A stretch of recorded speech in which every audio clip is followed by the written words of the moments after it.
Мен алдыңғы роликте биадрон туралы салған болатынмын, соны көрген шығарсыздар. Енді мен сіздерге биадронды не үшін ішу керектігін айтайын деп тұрмын.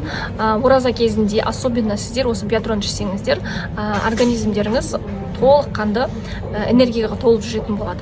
Және де ораза кезінде біздің организм тазаланып жатады ғой.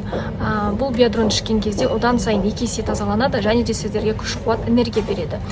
Бұл өнім NL компаниясының жеке өнімі, бұл флагман деп аталады. Бұндай аналогы жоқ ешқайда бұл өнімнің. Бұл пищевой продукт, ешқандай химия қоспасы жоқ құрамында.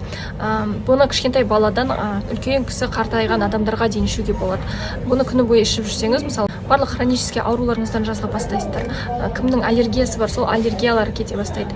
Бұны даже біз кейбір жерге жарақаттарға, бір жерлерімізге жақсақ та, жара болса, мысалы, қолда, соның бәрі тез жазыла бастайды. Сондықтан бұның сондай күштілігі, бұл биадронды біз теріге де, бір жерге жарақаттарымызға да жағамыз, және де оны ішеміз.